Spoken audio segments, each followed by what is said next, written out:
মৰমৰ ছাত্ৰ ছাত্ৰীসকল আজি আলোচনা কৰিম ক্লাছ 7 অনুশীলনী 10 বিৰ 3 নম্বৰ প্ৰশ্ন। 3 নম্বৰ প্ৰশ্ন হৈছে তলৰ পৰিমেয় সংখ্যাবোৰ তুলনা কৰা। 1 নম্বৰ হৈছে 0 আৰু -5/9 এটো আমি তুলনা কৰিব লাগে। সবাই 1 নম্বৰ হৈছে 0 আৰু -5/9 তো আমি তুলনা কৰিম। এটো কোনটো ডাঙৰ? গতি 0 তলত একো নাই মানে 1 আছে, মানে সদায় ইয়াত মাইনাস আছে, 0 তকৈ কি এটো কি সৰু, মানে আনসাৰটো লিখিব পাৰিবা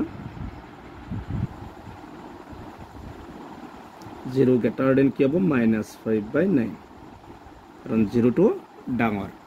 তাৰ পিছত এই 2 নম্বৰ দিছে -7/-13 আৰু -7/13 এটো একে, তলত মাইনাস থকা ওপৰত মাইনাস থাকে একে, মানে এই দুটা কি হ'ব সমান হ'ব,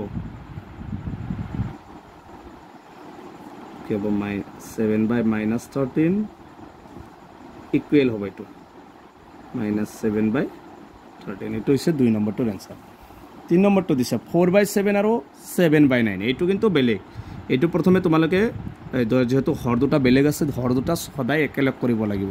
তো হৰ দুটা একেলগে এই দুটা লহাগু ল'ব লাগিব। এতিয়া চাবা 7 আৰু 9 ৰ লহাগু কিমান 7 9 গুণ কিমান 63, গতিকে আমি লিখিব পাৰিম 4/7 ইকুৱেল 4 × 7 7 লগত কি পূৰণ কৰিলে 9 ওপৰত 9, 4 9 গুণ কিমান হ'ব 37 আৰু তলত হ'ব 7 9 গুণ 63। এটো 7/9 ইকুৱেল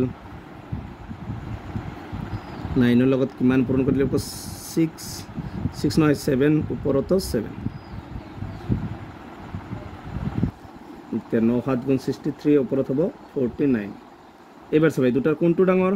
এটো আছে 49, এটো 36, এইটো ডাঙৰ, গতিকে লিখিব পাৰিবা তেকে 7/9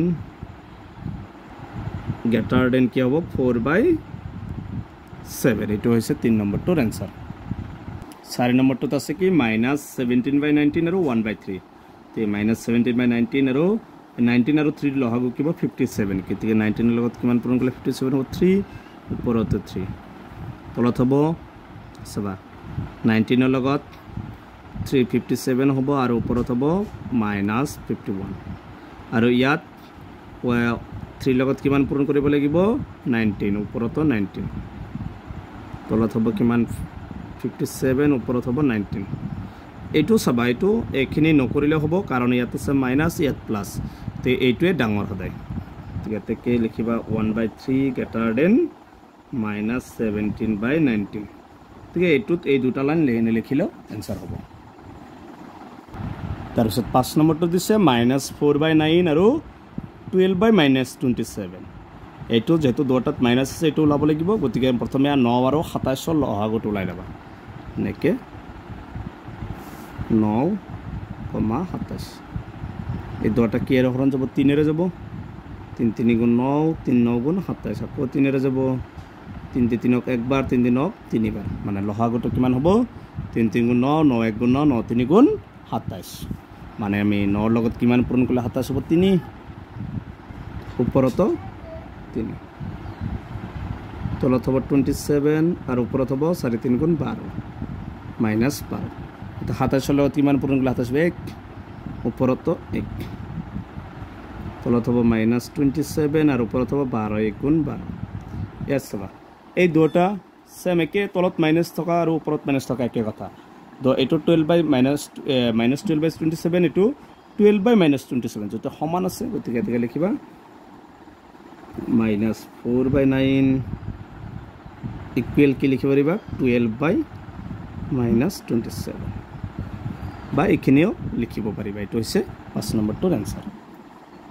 6 নম্বৰটো চাবা -6/7 আৰু -7/8, -6/7 আছে, দুটা লহাগু ল'বা, 7 8 গুণ কিমান হ'ব 56, মানে 7 ৰ লগত 8 পূৰণ কৰিব লাগিব, ওপৰত 8, তলত হ'ব 56, ওপৰত হ'ব 6 8 গুণ 48 48 -48, ইয়াতো কিমান পূৰণ কৰিব লাগিব 56 হ'ব লাগিব, 7 কৰিব লাগিব, ওপৰত 7, 7 7 গুণ 49, তলত হ'ব 8 গুণ 56।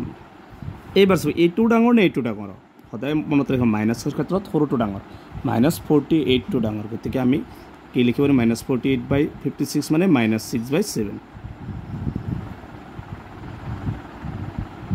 গ্ৰেটাৰ দেন কিমান হ'ব -7/8 এইটো হৈছে 5 নম্বৰটোৰ সৰি 6 নম্বৰটোৰ এনসাৰ গতিকে ইয়াৰ পিছৰ ভিডিঅ' 4 পৰা আলোচনা কৰিম গতিকে তোমালোকে ভিডিঅ'টো লাইক কৰিবা এণ্ড চেনেলটো সাবস্ক্ৰাইব কৰিবা thank you for watching this video'